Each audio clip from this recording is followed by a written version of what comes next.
Assalamualaikum warahmatullahi wabarakatuh.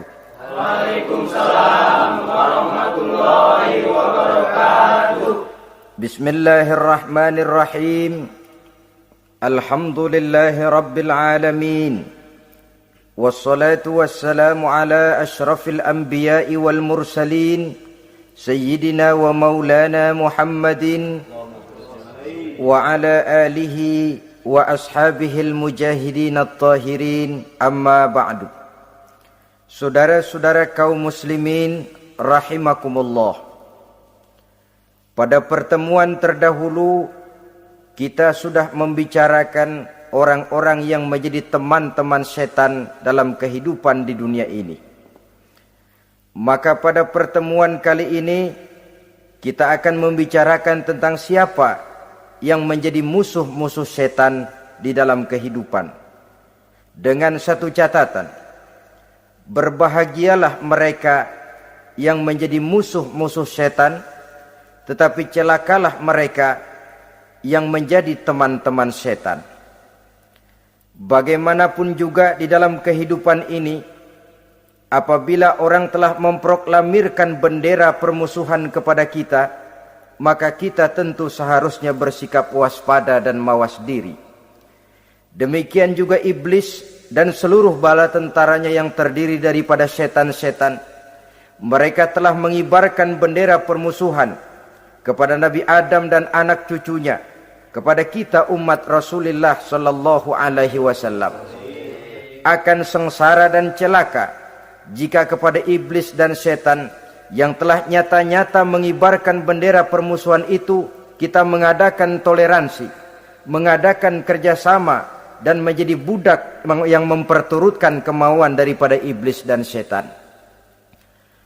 Siapa yang menjadi musuh-musuh setan dalam kehidupan ini?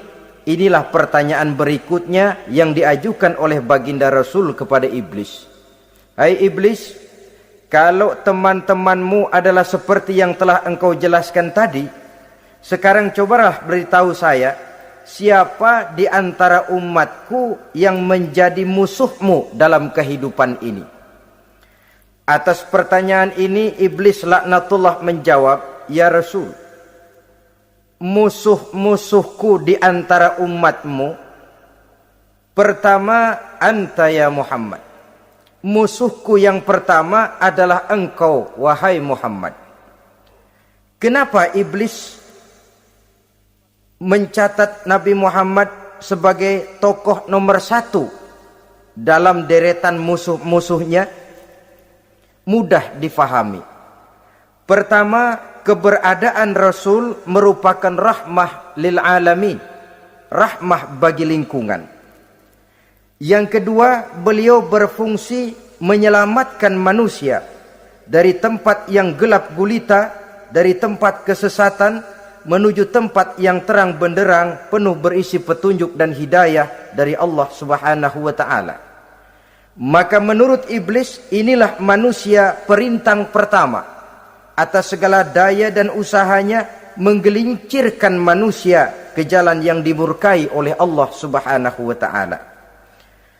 Kalau kita baca sejarah, risalah yang dibawa oleh Nabi Muhammad ini memang merupakan risalah yang membawa rahmah bagi alam sekitarnya. Ada sedikit perbedaan dengan risalah-risalah sebelum beliau. Sepertinya risalah yang dibawa oleh para rasul terdahulu itu mempunyai efek yang langsung pada kehidupan di dunia ini. Nabi Nuh misalnya menyampaikan agama. Hai umatku, ini agama. Umat menentang, turun banjir yang menenggelamkan orang-orang kafir. Azab diturunkan pada waktu itu juga, pada saat nabinya masih hidup. Jadi azabnya itu jenis cash, kontan. Nabi Soleh, hai umatku, ini agama. Mereka menolak, turun gempa bumi yang amat hebat menggulung orang-orang kufur. Nabi Musa, hai umatku, ini agama. Mereka menolak, sebagian ditenggelamkan di Lautan Merah, sementara sebagian lain dikutuk turun menjadi monyet-monyet yang hina seperti diceritakan dalam Al-Qur'anul Karim. Lain dengan Rasulullah sallallahu alaihi wasallam. Bagaimanapun kurang ajarnya umat yang dihadapi oleh beliau, bagaimanapun menentangnya jamaah yang dihadapi oleh beliau, azab tidak turun sepanjang beliau masih hidup. Ini merupakan jaminan dari Allah, wa ma kana Allahu liyu'azzibahum wa anta fihim. Allah sama sekali tidak akan menurunkan azab selama engkau wahai Muhammad masih hidup di tengah-tengah umatmu. Jadi keberadaan Nabi Muhammad merupakan jaminan keselamatan bagi umatnya. Selama beliau masih hidup, azab tidak turun bagaimanapun kurang ajarnya umat. Di sini sedikit bedanya dengan nabi-nabi terdahulu. Juga perbedaan dalam pola dakwah. Nabi Nuh ketika dakwahnya ditolak oleh umat, keluar doanya meminta umatnya ditenggelamkan. Tetapi Nabi kita ketika dilontari batu oleh umat, malah beliau mendoakan umatnya agar memperoleh hidayah. Oleh sikap yang semacam ini, wajar lalu iblis menganggap Nabi Muhammad sebagai musuh ranking pertama. Yang kedua, siapa musuhmu di antara umatku? Yang kedua kata iblis, musuhku Muhammad imamun adil. Pemimpin yang adil. Itu yang akan menjadi musuhku di dunia ini. Putus asa iblis menghadapi pemimpin yang adil. Tipu dayanya tidak terkena. Segala tingkah polanya tidak diperturutkan. Imam yang adil, pemimpin yang adil merupakan musuh daripada iblis laknatullah alaih. Apa sebabnya? Karena pemimpin yang adil mempunyai dampak dalam kehidupan di dunia ini. Melindungi orang banyak, menenteramkan orang banyak. Makin aman, tentram, tenang situasi dan kondisi, makin mudah orang melaksanakan ibadah. Makin tekun orang melaksanakan ibadah, makin dekat dia dengan Allah. Makin dekat manusia dengan Allah, makin jauh dia dari iblis. Sebab dua hal ini selalu kontradiktif. Jika kita jauh dari Allah, tentu dekat dengan iblis. Jika kita jauh dari iblis, harus dekat tentu dengan Allah. Dan begitu selanjutnya. Dalam kaitannya dengan kehidupan kita sekarang, saudara-saudara, disinilah perlunya mempersiapkan manusia. Membangun manusia itu jauh lebih sulit daripada membangun jembatan. Membangun manusia itu lebih sulit daripada membangun gedung-gedung bertingkat.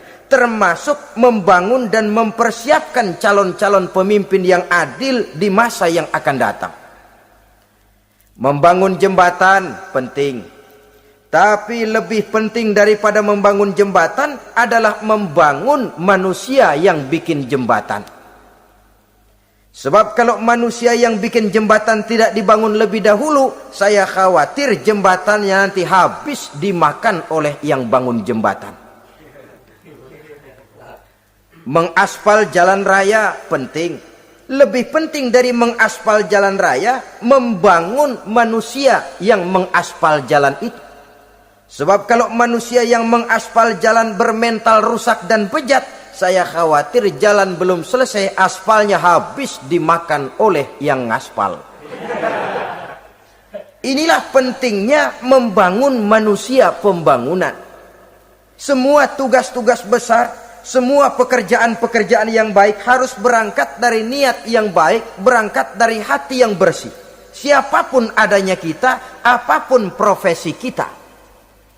Yang jadi kiai, marilah berangkat dari niat yang bersih. Yang jadi mubalik, marilah berangkat dari niat yang bersih. Niatnya itu mau menghidupkan Islam atau mau cari hidup jual Islam. Kalau mau menghidupkan Islam, mari sama-sama kita berjuang. Tapi kalau mau cari hidup untuk dengan menjual Islam, minggir saja daripada nanti bikin malu. Yang mengurus masjid, mari berangkat dari niat yang bersih. Ngurus masjid itu niatnya mau menghidupkan masjid atau mau cari hidup di dalam masjid. Kalau mau menghidupkan masjid, mari. Tapi kalau mau mencari hidup di dalam masjid, tolong minggir saja daripada nanti bikin aib. Yang jadi orang alim, mari berangkat dari niat yang bersih. Jangan memperjualbelikan fatwa, yang halal dikatakan haram, yang haram jadi samar-samar, nanti membingungkan umat. Berangkat dari niat yang bersih, membangun manusia, pembangunan. Ini barangkali istilah yang lebih kena. Saudara-saudara kaum muslimin rahimakumullah. Setiap kita pada hakikatnya punya bakat. Secara fitrah yang kita bawa, bakat apapun kita ini punya. Saudara punya bakat jadi pemimpin, saudara pun punya bakat jadi pengkhianat. Saudara punya bakat jadi orang soleh, saudara juga punya bakat jadi orang salah. Saudara punya bakat jadi orang besar, saudara pun punya bakat jadi orang hina. Seluruh bakat ada di dalam diri kita. Tinggal nanti pertumbuhannya mana yang lebih subur. Saudara punya sifat berani, saudara pun punya sifat takut. Seberani-beraninya orang mesti ada sifat takutnya. Nanti mana yang tumbuh lebih subur? Kalau takutnya tumbuh lebih subur, dia akan jadi orang penakut. Kalau beraninya yang tumbuh lebih subur, dipupuk oleh lingkungan, pendidikan dan sebagainya, dia akan tumbuh jadi orang pemberani. Oleh karena itu, agama merupakan lingkungan yang subur untuk menumbuhkan benih-benih yang baik yang kita bawa bersamaan dengan lahirnya kita ke alam dunia ini. Setiap kita, saya, saudara, punya bakat jadi pemimpin, punya bakat jadi pengkhianat, punya bakat jadi pengabdi, punya bakat jadi koruptor, punya bakat jadi pemelihara, punya bakat jadi perusak. Tinggal nanti lingkungan, pendidikan yang menumbuhkan mana yang tumbuh lebih subur. Kalau lingkungan saudara lingkungan maling, maka sifat pengkhianat akan tumbuh lebih subur. Kalau nanti saudara jadi pemimpin, insya Allah korupsi.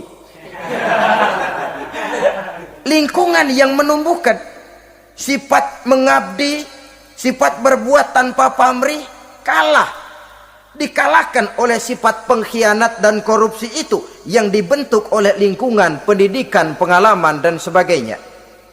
Oleh karena itu, secara dini agama menanamkan, menyuburkan fitrah-fitrah yang baik yang kita bawa bersamaan dengan hadirnya kita dalam kehidupan ini. Sebab itu seorang penyair bernama Syauqi mengatakan dalam sebaik syairnya, waladatka ummuka ya ibna adam bakian wan nasu haulaka yadhakuna surura. Hai manusia, pada saat kamu dilahirkan kamu menangis dan orang lain di sekelilingmu ketawa. Kakek senyum dapat cucu baru, paman gembira dapat keponakan baru, sementara kita yang lahir menangis. Betul apa benar? Apa ada saudara yang begitu dilahirkan terus nyengir? Saya kira kabur dukunnya itu. Setiap kamu hai manusia lahir dalam keadaan menangis, orang sekelilingmu tertawa. Karena itu katakan kepada mereka yang senyum di sekelilingmu, hai manusia, pada saat saya dilahirkan saya menangis dan kamu semua tertawa.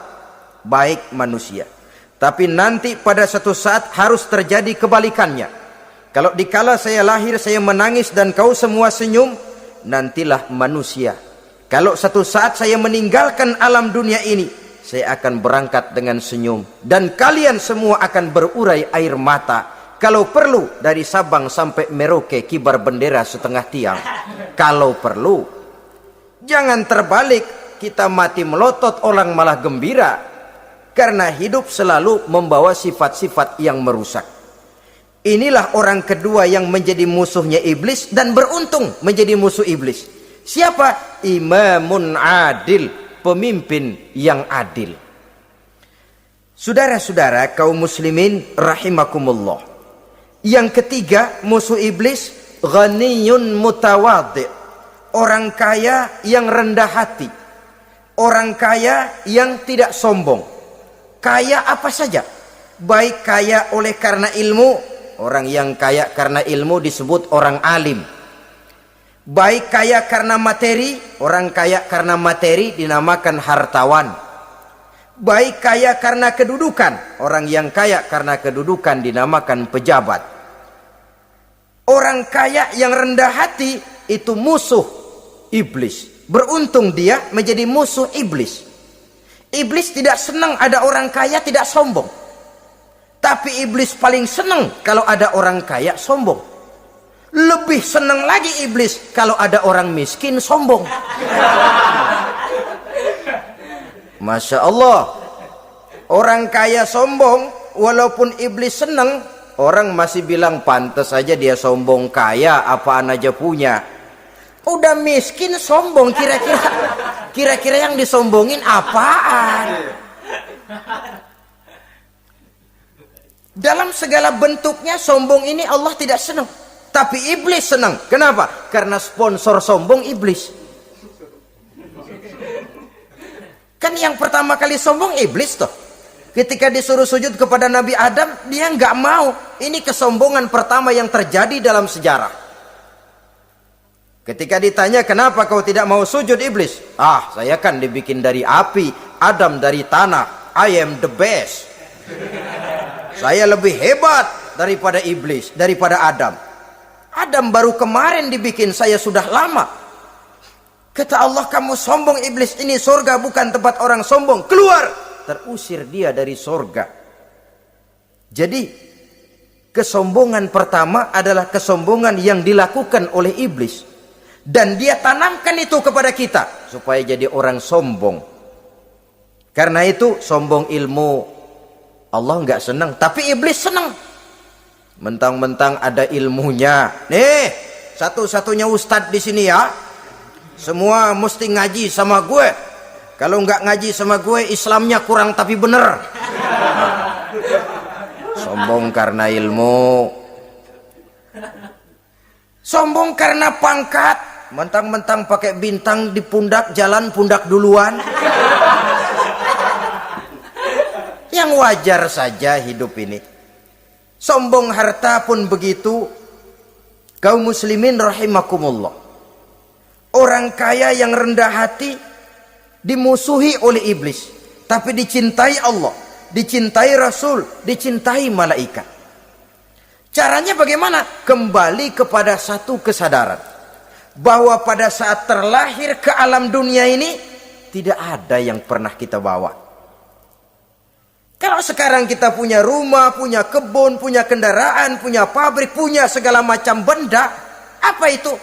Titipan. Pada suatu saat akan diambil kembali oleh yang menitipnya. Kalau titipan itu pandai kita jaga, pandai kita syukuri, titipan akan makin banyak. Sama juga kita dalam kehidupan. Kalau orang bisa kita percaya, saya mau pergi ke luar negeri, rumah saya titip kepada tetangga. Saya pulang dari luar negeri, isi rumah tetap tidak berkurang, malah dibersihi, malah disapu, dihilangkan kotorannya. Tentu bukan main syukur saya, girang saya. Akan bertambah kepercayaan saya untuk menitipkan apa saja. Ini makna la in syakartum la azidannakum wa la in kafartum inna azabi lasyadid. Kalau kamu pandai bersyukur, aku tambah nikmat. Tapi kalau kamu ingkar, azabku teramat pedih. Artinya apa? Nikmat bisa berubah menjadi azab kalau kita tidak pandai mensyukurinya. Ma'asyiral muslimin rahimakumullah, orang yang kaya ilmu lalu rendah hati, tidak selalu ingin menonjolkan diri. Ini kadang-kadang yang tanggung ini yang bikin berabe. Alim bener enggak, geblek bener juga enggak. Yang sedikit-sedikit mau nonjolin diri. Kalau enggak jadi imam enggak mau ke masjid, enggak jadi imam enggak mau ke musola. Pokoknya kalau enggak jadi imam marahan sama musola.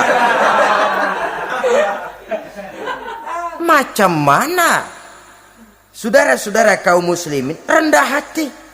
Tidak selalu ingin menonjolkan, sebab orang yang selalu ingin menonjolkan dirinya biasanya orang yang kekurangan kepercayaan kepada kemampuan dirinya sendiri.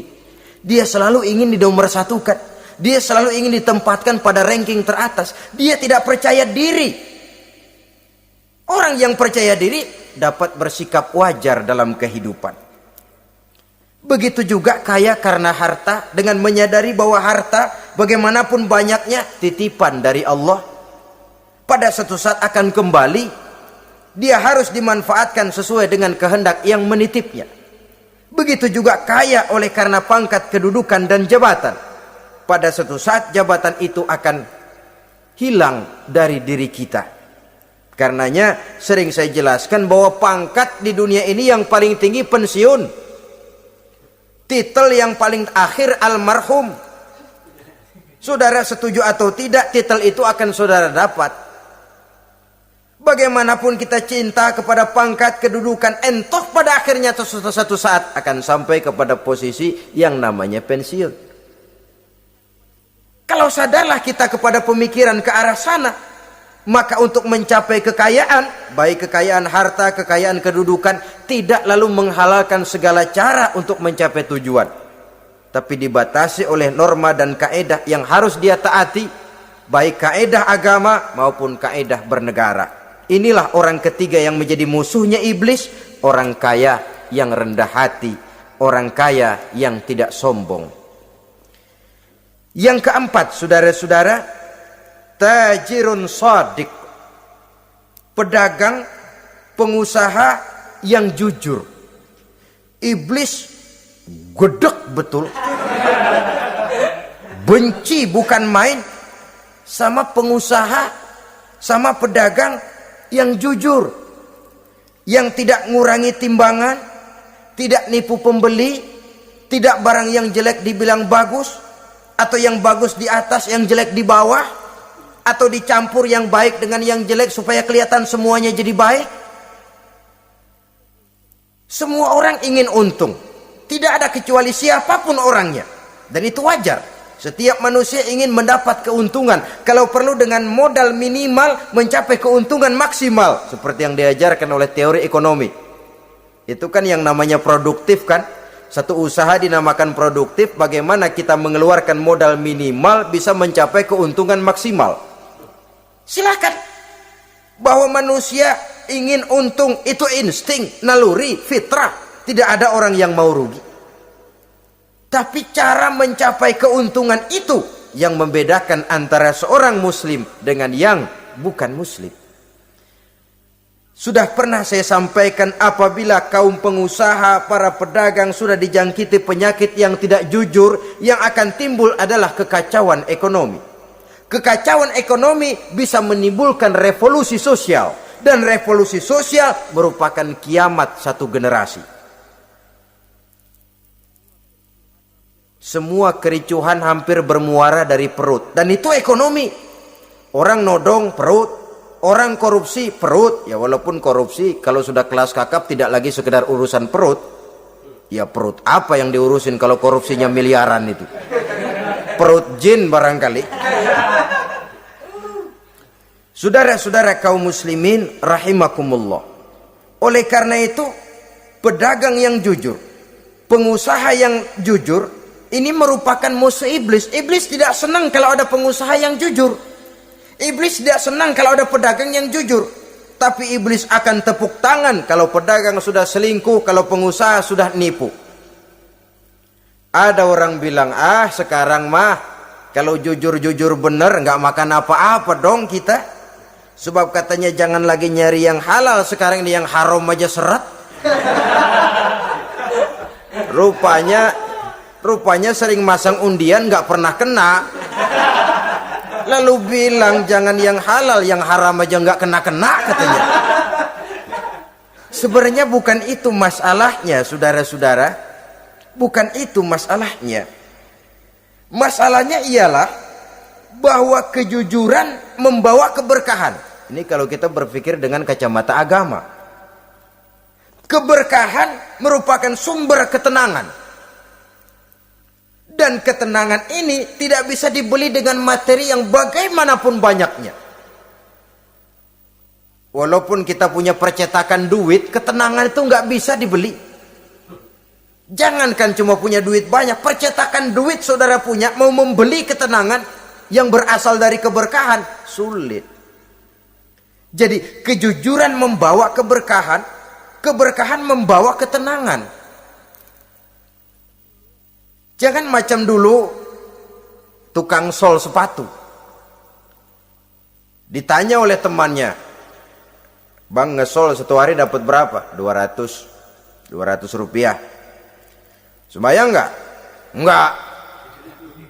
Islam? Islam, kalau Islam mah. Kata temannya, "Sembayang dah, kali aja besok dapat rezeki lebih banyak." Yang benar, iya. Sebab kalau orang sholat itu Allah dekat, nanti rezekinya ditambah. Beneran? Bener. Subuh sembayang dia. Habis sembayang sarapan, berangkat ke tempat dia ngesol, mangkal. Dari pagi sampai jam 11 belum ada juga yang ngesol. Mulai bimbang hatinya. Katanya kalau sembayang rezeki tambah. Tadi sembayang subuh sampai gini hari belum ada yang ngesol. Cobaan kali, sabar. Datang sholat zohor. Habis zohor nunggu lagi, belum juga ada yang datang ngesol. Udah mau pulang hampir maghrib, baru datang satu orang dandanin sendal jepit putus.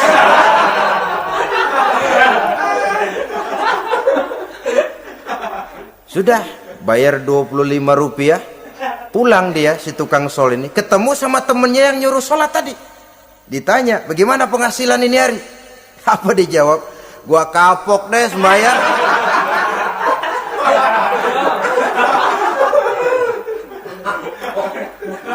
Kemarin nggak sembayang dapat 200, sekarang begitu sembayang jigo.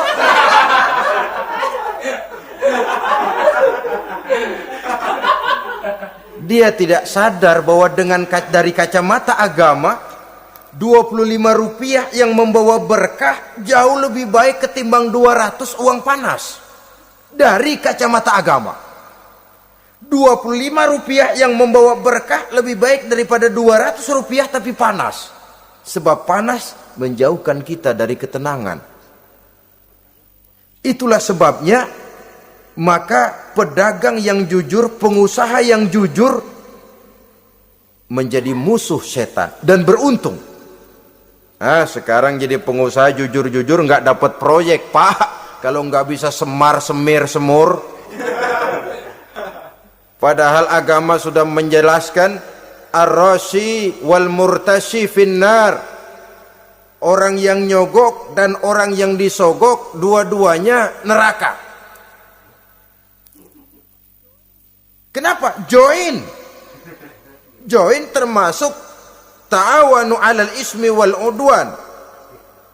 Bertolong-tolongan dalam berbuat dosa dan kesalahan. Kalau hadiah, lain hadiah. Kalau sodako, lain sodako. Tapi yang namanya semir, suap, ar-rashi wal murtashi finnar. Saudara-saudara kaum muslimin rahimakumullah. Jadi pedagang yang jujur, pengusaha yang jujur merupakan salah satu roda perekonomian. Kegoncangan ekonomi akan menimbulkan dampak sosial yang sangat luas dan kompleks. Yang pada giliran puncaknya, dampak paling negatifnya, dia sanggup menggerakkan terjadinya revolusi sosial. Bukankah sebagian besar gerak hidup manusia dimotivasi oleh keinginan untuk mempertahankan kelangsungan hidup? Dan kelangsungan hidup artinya mulut. Mulut itu artinya perut dan itu artinya makan. Setelah itu mungkin baru pangan, baru sandang, baru dia berpikir pakaian dan sebagainya. Jadi karena dia merupakan penggerak roda ekonomi, pedagang yang jujur, pengusaha yang jujur mutlak diperlukan dalam kehidupan ini. Sebab sekali lagi kejujuran akan membawa keberkahan, keberkahan memberikan ketenangan dalam kehidupan. Oleh karenanya kita umat Islam biarin duit kita banyak asal berkah. Itu tentu idealnya. Ketimbang dikit tidak berkah, lebih baik ia banyak, ia berkah. Dan keberkahan itu datang lewat kejujuran. Kejujuran ini sudah dicontohkan oleh Rasul pada saat beliau berniaga ke negeri Syam. Dikala berumur 9 tahun, bahkan dikala berumur 25 tahun, seketika membawa dagangan Sayyidatuna Khadijah yang kelak jadi istri beliau. Saudara-saudara, kita maklum bahwa solat merupakan sarana yang paling efektif untuk mendekatkan manusia kepada Allah. Makin dekat manusia dengan Allah, makin tidak senang iblis dan setan. Karena itu segala macam cara mereka berusaha mengaduk-ngaduk solat kita. Dan sesungguhnya, jikalau kita mengerjakan solat, itu kan targetnya cuma dua. Pertama, agar solat kita itu sah. Yang kedua, agar solat kita itu qabul, yakni diterima oleh Allah. Kalau soal sah dan tidak, ukurannya gampang. Saya kalau ditanya orang, Pak, solat saya sah atau tidak? Saya bisa jawab. Saudara, solatnya syarat rukunnya cukup apa tidak? Cukup, sah. Itu kalau perkara sah. Tapi kalau sudah perkara qabul, Pak, solat saya diterima atau tidak oleh Allah? Ini saya tidak bisa jawab. Kenapa? Soal qabul mencakup masalah batin. Cuma ukuran logikanya, kalau syarat rukun cukup, insya Allah qabul. Saudara-saudara kaum muslimin rahimakumullah. Oleh karenanya, pada saat kita sholat, iblis, setan datang dari segala macam penjuru supaya kita kehilangan rasa khusyuk.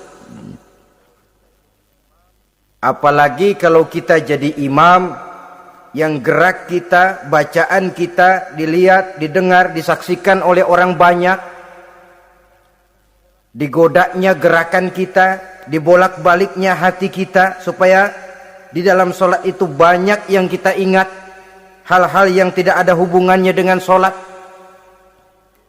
Kadang-kadang belum sholat kita ribut nyari pulpen, nggak ketemu, begitu takbir ingat pulpen di atas lemari. Mulai goncang lagi niat kita sholat. Kadang-kadang kalau hati tidak bisa dipermainkan, iblis berbisik lagi. Gerakan kita dalam sholat tidak mencerminkan kekhusyuan. Kalau gerak juga ternyata masih bisa khusyuk, bacaan kita dibuatnya kita seperti dikejar-kejar waktu. Sholat Isya misalnya, dengan cara kilat khusus, super singkat. Saya katakan tadi, apalagi kalau kita jadi imam, iblis mudah mendatangkan penyakit riya. Karena mengimami orang banyak, lalu supaya dikira alim, dibuatlah sholatnya itu mantep-mantep. Surahnya dicari yang panjang-panjang, paling pendek sabihis sama wadduha. Tapi kalau sudah sholat sendirian, cukup inna a'toinakal kautsar sama kul huwallahu ahad. Kayaknya khusyuk bukan main. Kalau imam, bahasanya dipaseh-pasehin kayak orang 16 tahun di Mekah. Usolli fardhol maghribi salasa rakaatin. Saudara-saudara kaum muslimin yang berbahagia, oleh karena solat merupakan sarana yang paling efektif untuk mendekatkan diri dengan Allah, maka orang yang khusyuk di dalam solatnya merupakan musuh utama daripada iblis. Sekarang bagaimana bisa khusyuk caranya? Kalau khusyuk 100%, rasa-rasanya sulit. Untuk sampai ke arah sana orang memerlukan tahapan. Kepada Imam Ali karramallahu wajhah, baginda Nabi pernah memberikan satu tes case. Ali, saya ya Rasul, kalau kau bisa sholat 2 rakaat saja dengan khusyuk, aku kasih hadiah sorban. Baik ya Rasul. Sembayang Imam Ali 2 rakaat, selesai sholat, assalamualaikum wassalamualaikum. Rasul bertanya, yang mana sorbannya Li? Tanpa nengok, Imam Ali menjawab, yang hijau ya Rasul. Setelah menjawab yang hijau, Rasul berkata, kamu tidak khusyuk Li. Kenapa? Soalnya tadi waktu sembayang mikirin, nanti kalau ditawarin sorban pilih yang hijau aja ah. Sehingga begitu ditanya, refleks menjawab, yang mana li? Yang hijau saja ya Rasul. Oleh karena itu, menurut Al-Imam Nawawi, pada tingkatan yang paling sederhana, sudah sampai ke tingkat khusyuk, asal pada waktu takbiratul ihram ingat kepada Allah.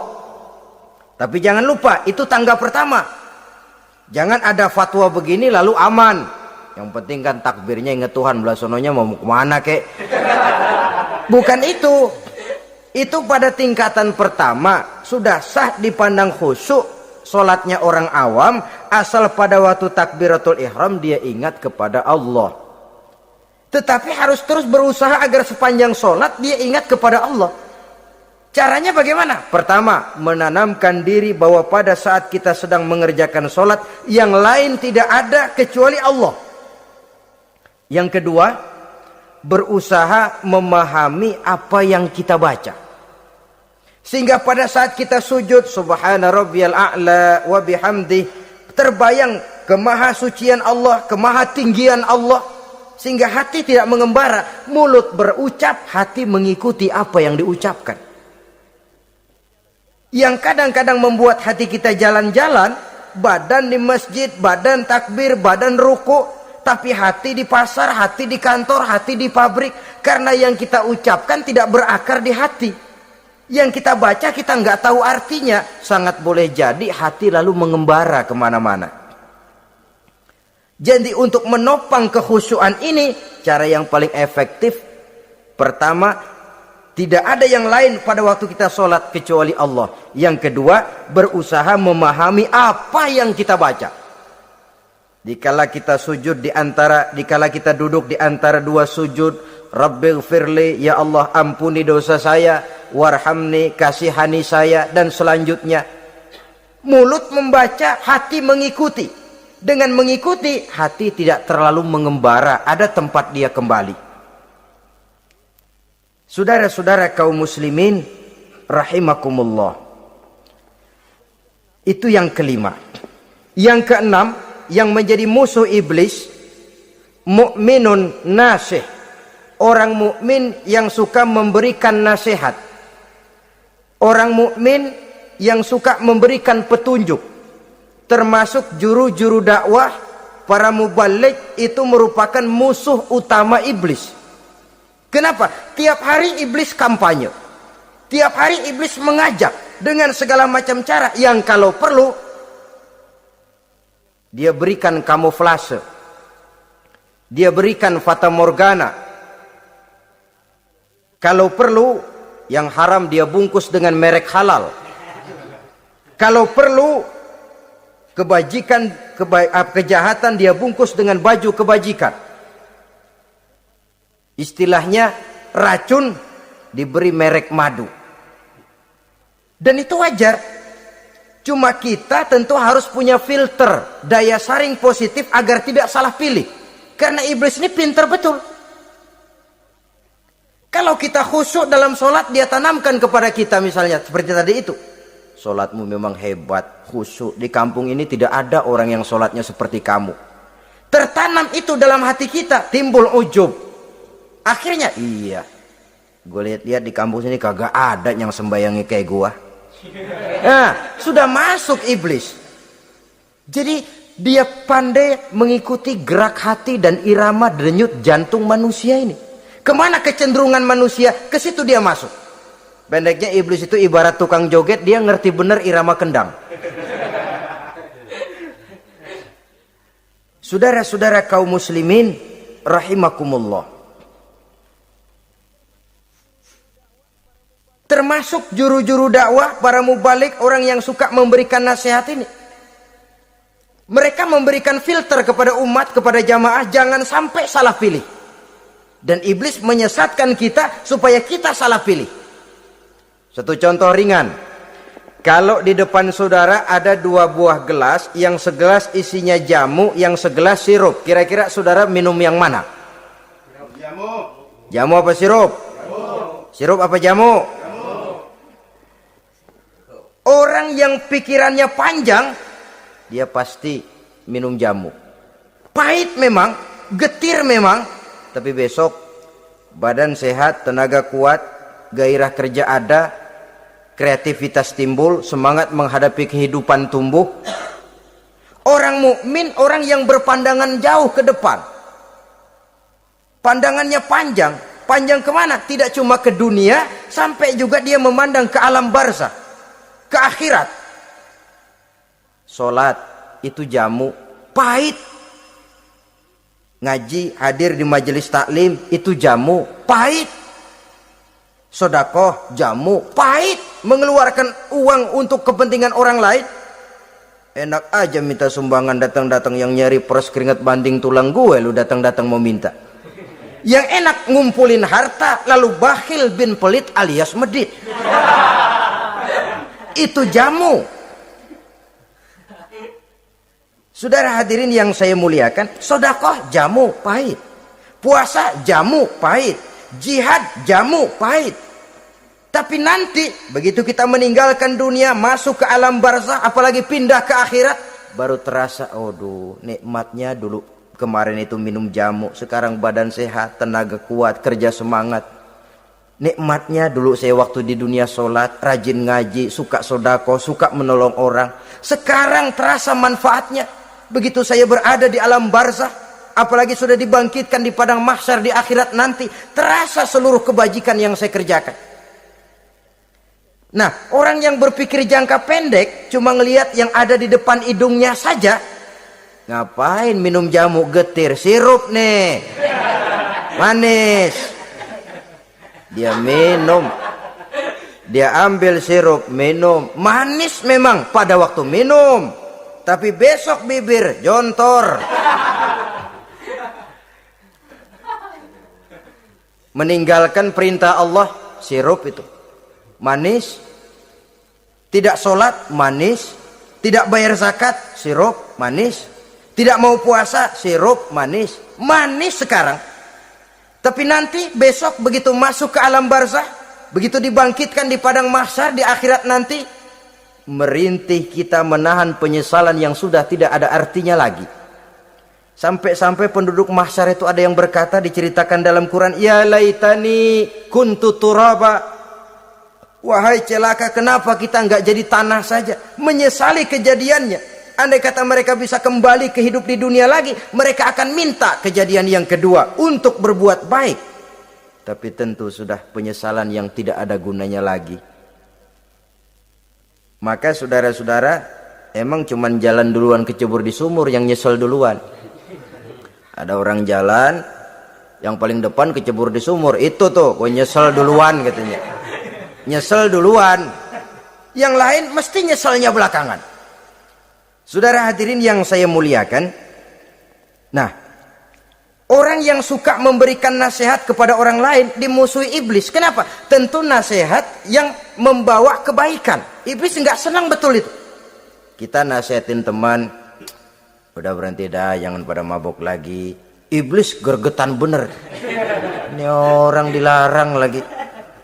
Kita nasihati teman, udah jangan masang-masang lagi dah, nggak bakalan kena, dikebohongin.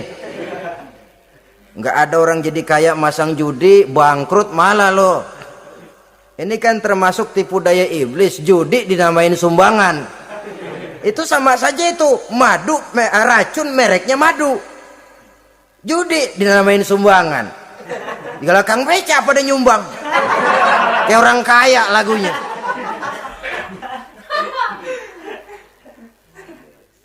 Saudara-saudara kaum muslimin rahimakumullah, adalah kewajiban kita memang untuk tawasau bil haq, saling nasihat menasihati. Setiap kita juru dakwah, setiap kita wajib menyampaikan apa yang sudah kita tahu kepada orang yang belum atau kurang tahu.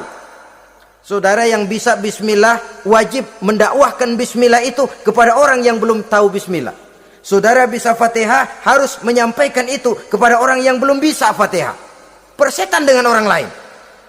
Apalagi yang cuma kerjanya ngeritik saja, lu baru bisa Fatihah doang udah ngajar. Biar aja yang diajarin gak bisa Fatihah kok. Apa masalahnya pemerataan di bidang keilmuan? Sebab memang biasa penonton itu selalu lebih pandai menilai, kayaknya lebih pintar dari yang main. Sama saja orang nonton bola ngomel melulu. Padahal dia sendiri belum tentu bisa main. Dengerin orang pidato pun begitu. Monten bisa. Wah, kalau dia yang pidato 1 jam kayak semenit. Tapi kalau si Ano tuh kita udah pegel belum juga mau berhenti. Monten bisa. Coba dia suruh pidato. Udah 1/4 jam masih ama ba'du. Apa mau dibilang ama ba'du?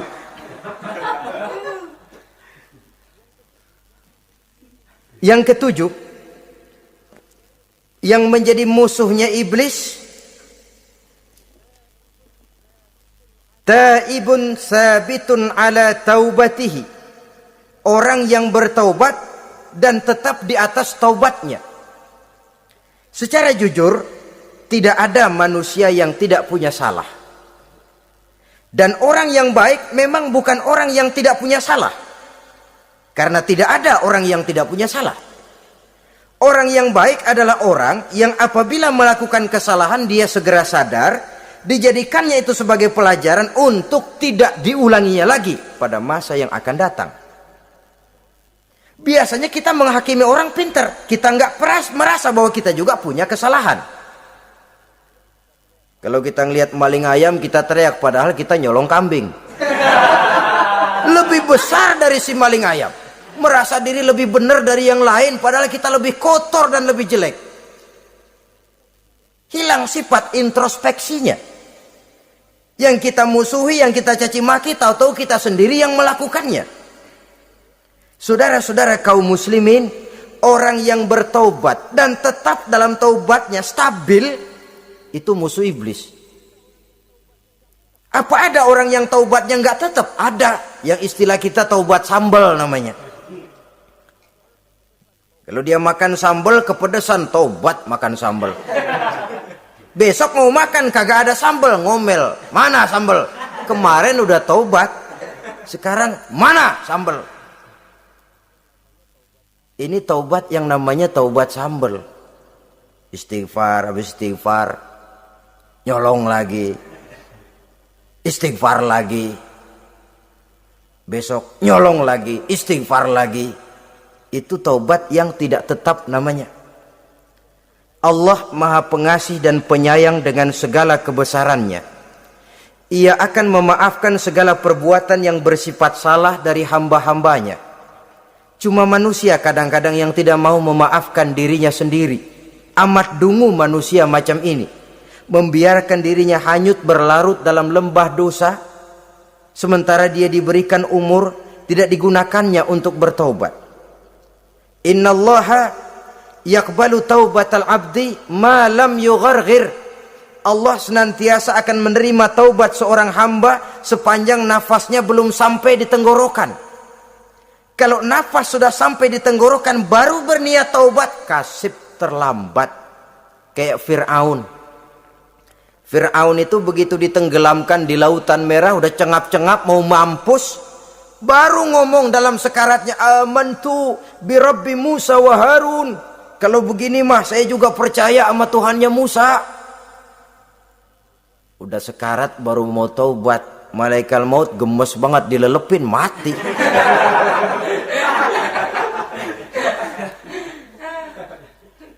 Nah, kepada adik-adik remaja, biasanya kalau sudah bicara taubat, pikiran kita, taubat mah urusan 70 tahun ke atas.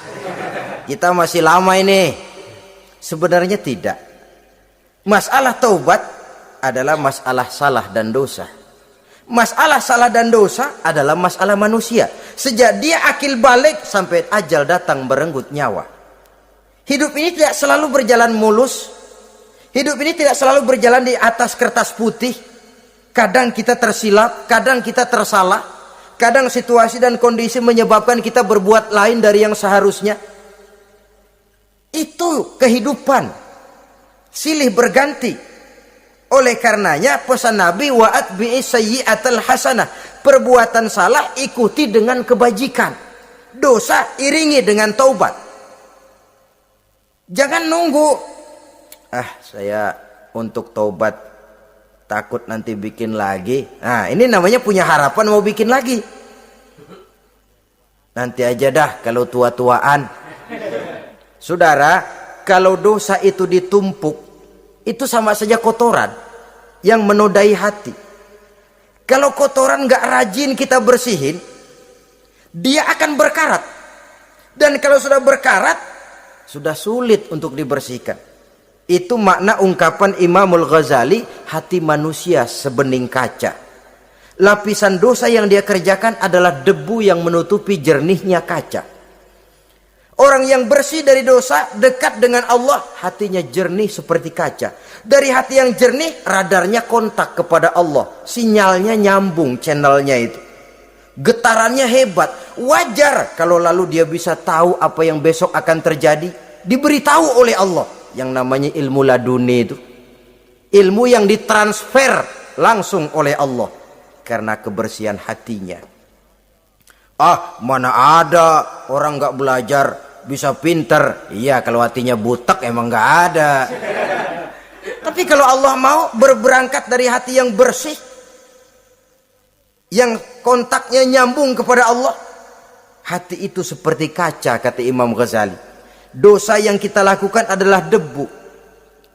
Kalau debu sedikit datang kita lap, datang lagi kita bersihin, datang lagi kita bersihin, insya Allah nggak sampai jadi noda di atas kaca itu.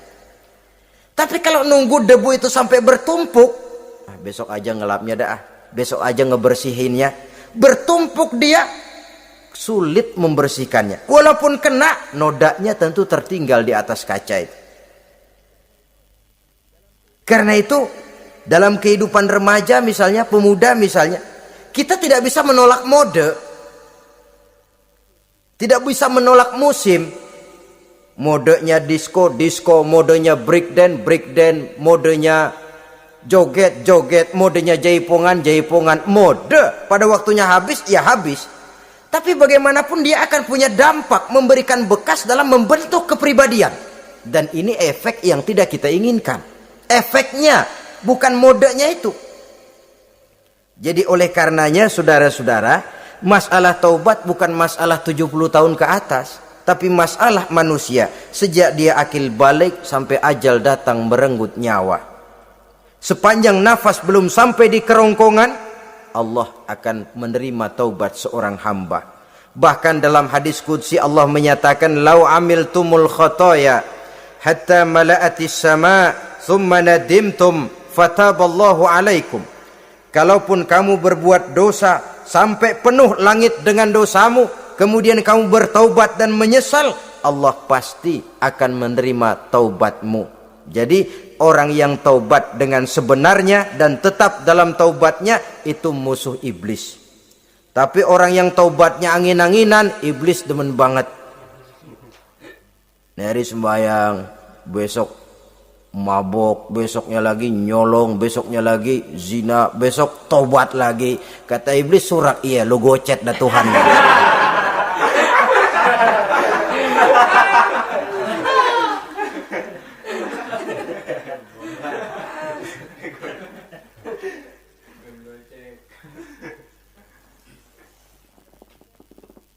Selanjutnya yang ke-8, musuh iblis, musuh setan, mukminun yudawi mu'alat taharah. Orang mukmin yang membiasakan diri selalu dalam keadaan bersuci. Baik dari hadas kecil, lebih-lebih dari hadas besar. Wudu utamanya memang untuk sholat. Tapi membiasakan wudu dalam kehidupan sangat baik sekali. Mau ke kantor wudu dulu, mau ke pasar wudu dulu, mau ngajar wudu dulu. Apa sebabnya?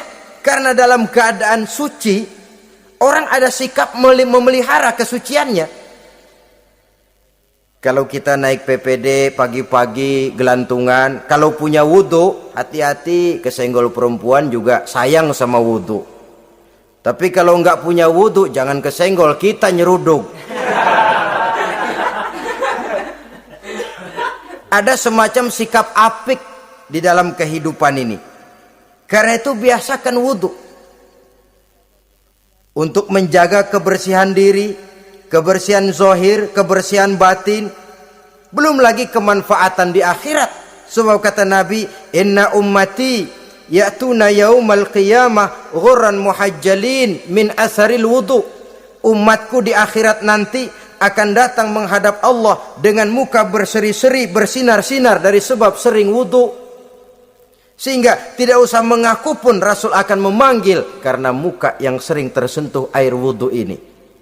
Mu'minun yudawimu alat toharoh. Orang mukmin yang selalu membiasakan diri berada dalam keadaan suci, berwudu. Kita lihat ajaran wudu ya. Dari sejak bacaan-bacaannya saja itu sudah membawa manfaat. Lalu dari segi bahwa kita manusia sering tersilap melakukan dosa-dosa kecil. Dosa-dosa kecil itu oleh air wudhu dia rontok. Tangan kita suka colak-colek pada saat membasuh dua tangan. Allahumma inni as'alukal yumna wal barakah wa a'udzubika minasyu'mi wal halakah. Dosa yang ada di tangan itu rontok. Mata kita suka pelatat-pelotot, nggak karu-karuan. Pada saat membasuh muka, nawaitu raf'al hadasil asghar, dosa yang ada di mata rontok. Dari segi pembersihan batin, belum lagi dari segi pembersihan zahir. Sehari semalam kalau 5 kali saja kita terkena air wudhu, itu sudah menjaga kesehatan dan kebersihan. Saudara-saudara kaum muslimin rahimakumullah.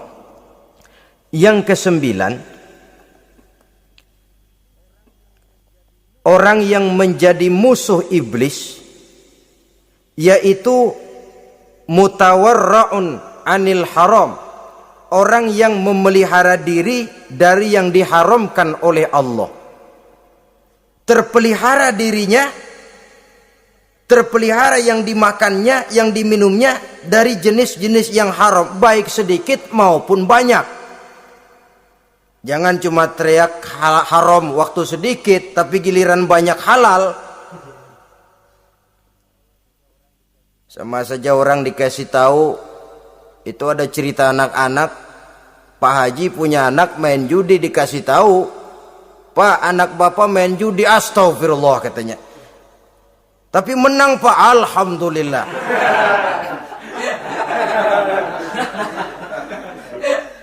Ini kan sama saja, giliran sedikit dibilang haram karena dia nggak dapat jatah, begitu dapat banyak dan dia kecipratan jadi halal.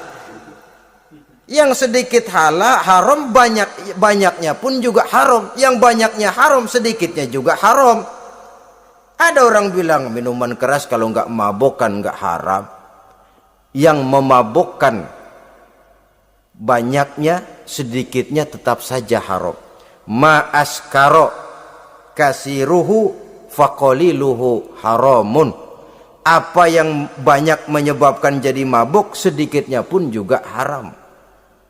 Saudara-saudara kaum muslimin, yang ke-10 yang terakhir, musuh daripada iblis ialah mukminun rahimun, orang mukmin yang berhati pengasih. Orang mukmin yang suka menyambung silaturahmi. Orang mukmin yang tidak suka bertengkar. Orang mukmin yang tidak suka marah-marahan. Kalaupun terpaksa marah, tidak lebih daripada 3 hari. Jadi boleh saja marah kalau alasannya tepat, tapi nggak lebih dari 3 hari. Kalau perlu bikin perjanjian, kita marah ya 3 hari. Itu limit. Tidak halal kata Nabi bagi seorang muslim menjauhi saudaranya lebih dari 3 hari. Tidak halal itu artinya haram. Kita ini kadang-kadang kalau sudah marahan sama tetangga kah, sama teman kah, kadang-kadang suka berlaku perpanjangan waktu. Tidak cukup perpanjangan waktu, ditambah lagi perpanjangan generasi. Enggak cukup kita yang marah, orang lain kita sundut-sundut supaya ngikut marah lagi. Marah pakai ngundang. Kayak mafia lagunya, udah dia marah, orang lain lagi disuruh marah. Saudara hadirin yang saya muliakan, mukmin yang punya sifat belas kasih, berhati jernih, itu musuh utama dari iblis. Tapi mukmin yang suka marah-marahan, tukang hasut dan tukang bakar, itu teman-teman iblis. Oleh karena itu, mudah-mudahan kita semua menjadi musuh iblis. Dan jangan menjadi musuh iblis. Jangan menjadi teman iblis. Sebab iblis sudah kadang memproklamirkan permusuhan. Sekali dia musuh kita, selamanya dia akan tetap menjadi musuh kita. Berusahalah untuk menjadi musuh iblis dan jangan sekali-kali toleransi. Jangan berusaha menjadi teman iblis. Inilah yang kita bicarakan pada pertemuan ini. Mudah-mudahan ada manfaatnya. Terima kasih atas segala perhatian. Mohon maaf atas segala kekurangan. Wassalamualaikum warahmatullahi wabarakatuh. Waalaikumsalam warahmatullahi